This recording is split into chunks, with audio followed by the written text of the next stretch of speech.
নমস্কার বন্ধুরা, আমার বৃষ্টিপর্ণা চ্যানেলে আপনাদের স্বাগত। আজ আমি চলে এসেছি আর মাছের একটা রেসিপি নিয়ে। আর মাছের তো রসা, আর মাছের কালিয়া তো অনেক খেয়েছেন। এবার করব আর মাছ ফুলকপি আলু দিয়ে ঝোল। আমি এখানে 4 পিস আর মাছ নিয়েছি। এগুলোকে ভালো করে ধুয়ে পরিষ্কার করে নিয়েছি। মাছগুলো অনেক বড় সাইজের মাছ, এগুলো বড় বড় পিস থেকে বড় মাছ থেকে পিস করে কাটা। তো এগুলোকে ভালো করে নুন হলুদ মাখিয়ে আমি এক সাইডে রেখে দেব। আর আমি এখানে ঝোলের জন্য নিয়েছি আলু আর ফুলকপি নিয়েছি, পেঁয়াজ নিয়েছি, টমেটো নিয়েছি, এগুলো সব নিয়েছি। ফোড়ন তো যেমন লাগবে। প্রথমে কড়াইতে তেল দিয়ে তেলটায় যাতে না ছেটকায় মাছটা, সেই জন্য আমি তেলের মধ্যে একটু নুন আর একটু হলুদ দিয়ে দেব। দেখবেন তেলের মধ্যে নুন হলুদ দিলে যে সমস্ত মাছ ছেটকায়, মানে তেল ছেটকায়, তাহলে আর ছেটকাবে না। দেখুন নুন হলুদ দিয়ে ভেজে নিলাম মাছগুলো। এতে দেখবেন আর তেল ছিটকাবে না, আর ঢাকাও দিতে হবে না। মাছগুলো ভালো করে লাল লাল করে আমি ভেজে নেব।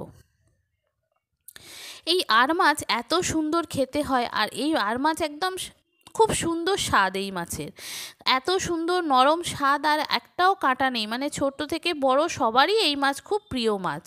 ছোট বাচ্চাদের কাঁটা নেই, খেতে অসুবিধা হবে না, বড়দের ভালো লাগবে। খুব সুন্দর মাছ। এই মাছ আমি আলু কপি দিয়ে ঝোল করব। দেখুন আমি আলু নিয়েছি, ফুলকপি একটা কেটে নিয়েছি, আর পেঁয়াজ টমেটো কাঁচা লঙ্কা নিয়েছি, আদা রসুন বাটা তো আছেই, আর একটু কাজু কিশমিশ নিয়েছি। আজকে আমি এই ফুলকপি আলু দিয়ে ঝোলটা করব, তার সঙ্গে একটু কাজু কিশমিশ দেব। এবার ওদিকে মাছ ভাজা আমার হয়ে গেছে। মাছ ভাজার পর যে তেলটি পড়ে থাকবে, সেই তেলটিতে আমি এই কপিগুলো এক এক করে ভেজে তুলে নেব। দেখুন মাছ ভাজা আমার হয়ে গেছে। কেমন হলো বন্ধুরা? আমার চ্যানেলটি যদি সাবস্ক্রাইব করা না থাকে, আমার চ্যানেলটিকে সাবস্ক্রাইব ও ফলো করে দেবেন, আর পাশে থাকার বেল আইকনটি অবশ্যই অন করে দেবেন। তাহলে যখনই আমি ভিডিও আপলোড করব আপনাদের কাছে নোটিফিকেশান চলে আসবে। এবার দেখুন মাছ ভাজা হয়ে গেছে। তেলটাতে আমি একটু শুকনো লঙ্কা, তেজপাতা, গরম মশলা, জিরে ফোড়ন দিলাম। ফোড়নের যখন সুন্দর গন্ধ বেরোবে, তখন কি করব, আমি আলুগুলো এক এক করে একটু লাল লাল করে ভেজে নেব। আলুগুলো একটু ভালো করে ভাজা হয়ে গেলে তারপর আমি পেঁয়াজ আর কাঁচা লঙ্কা যেটা নিয়েছিলাম সেটা দিয়ে দেব। পেঁয়াজ কাঁচা লঙ্কাটাও আলুর সঙ্গে ভালো করে ভেজে নিতে হবে। পেঁয়াজ কাঁচা লঙ্কাটা যখন ভালো করে লাল লাল করে ভাজা হয়ে যাবে, এটা আপনি ঢাকা দিয়েও ভাজতে পারেন যদি আপনার মনে হয়। টমেটোটা দিয়ে দেব। টমেটোটাও এর সঙ্গে ভালো করে যখন ভাজা হয়ে যাবে, তারপর ফুলকপিটা দিয়ে দেব। দিয়ে একসাথে আমি ভালো করে ভাজবো।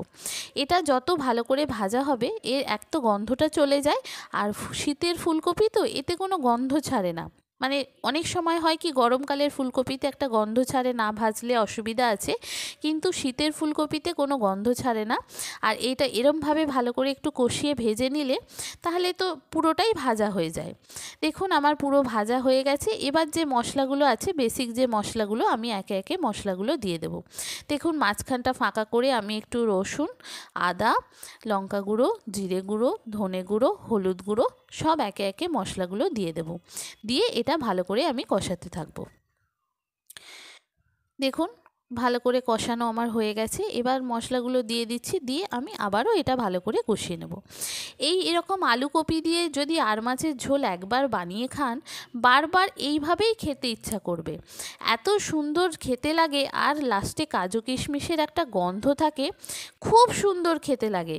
এইভাবে আর মাছ বারবার যদি একবার এইভাবে ঝোল করে খান, বারবার দেখবেন এইভাবেই আপনাকে ঝোল করে খেতে ইচ্ছা করবে, আর আপনার অন্য কিছু আর মাছ খেতে ইচ্ছা করবে না।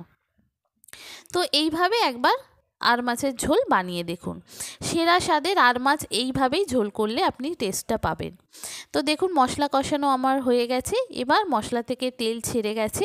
আমি কি করব, এবার এটাতে আমি জল দিয়ে দেব পরিমাণ মতো। আপনি যেরকম ঝোল খেতে চান সেই মতো আপনাকে জল দিয়ে দিতে হবে। দেখুন আমি লঙ্কা গুঁড়ো একটু দিয়ে দিলাম, দিয়ে একটা ভালো করে আর একটু কষিয়ে নিলাম। দিয়ে এবার এটা আমি ঝোল করে নেব। জলটা দিয়ে দেব। দিয়ে এটা যতটা পরিমাণ আপনি ঝোল খেতে চান, সেই পরিমাণ আপনাকে জল দিয়ে দিতে হবে। আমার যে সমস্ত বন্ধুরা আমার ভিডিওটি দেখছেন অথচ সাবস্ক্রাইব বা ফলো করেননি, মানে ইউটিউব থেকে দেখলে সাবস্ক্রাইব করে দেবেন, আর যদি ফেসবুক ইনস্টা থেকে দেখেন তাহলে ফলো করে দেবেন, না হলে যখনই আমি ভিডিও আপলোড করব আপনাদের কাছে নোটিফিকেশান আসবে না। আর ভিডিওটি দেখতে দেখতে একটা লাইক ও শেয়ার করে দেবেন। কেমন হলো রেসিপিটা আমাকে অবশ্যই কমেন্ট করে জানাবেন। দেখেছেন এবার কষানো হয়ে গেছে, কাজু কিশমিশটা এর সঙ্গে দিয়ে দিলাম, দিয়ে এবার আমার পরিমাণ মতো জল দিয়ে দেব। জলটা একটু বেশি করে দেব যাতে ঝোলটা একটু থাকে। আর এত সুন্দর খেতে হয়, এটা ফুটে উঠবে, এর জন্য আমি ঢাকা দিয়ে দেব। তারপর আমি একটু কমে গেলেই তারপর আমি মাছগুলো দিয়ে দেব এর মধ্যে। কেমন হলো রেসিপিটা আমাকে অবশ্যই কমেন্ট করে জানাবেন। আর এই রকম আর মাছের ঝোল একবার ট্রাই করে দেখুন। অনেক রকমভাবে তো আর মাছ খেয়েছেন, এই রকম শীতের ফুলকপি দিয়ে আলু দিয়ে আর মাছের ঝোল একবার খেয়ে দেখুন। আর সাথে কাজু কিশমিশ থাকলে তো আর কথাই নেই, খুব সুন্দর খেতে হয়। দেখুন আমার আর মাছের ঝোলটা কমপ্লিট হয়ে গেছে, এবার আমি নামিয়ে সার্ভ করে দিলেই রেডি। কেমন হলো, কী সুন্দর দেখতে হয়েছে দেখেছেন, আর কালারটাও খুব সুন্দর হয়েছে, আর গন্ধটা খুব সুন্দর এসেছে। একটা কাজু কিশমিশের আলাদা গন্ধ, আর এমনি আর মাছের খুব সুন্দর গন্ধ একটা থাকে। যেহেতু ফুলকপি আলু দিয়ে আমি ঝোল করেছি, আরও সুন্দর গন্ধ বেরিয়েছে। এইভাবে একবার আর মাছ ঝোল করে দেখুন, খুব সুন্দর খেতে হয় আর খুব দারুণ খেতে হয়। কেমন হলো রেসিপিটা আমাকে অবশ্যই জানাবেন। নমস্কার বন্ধুরা।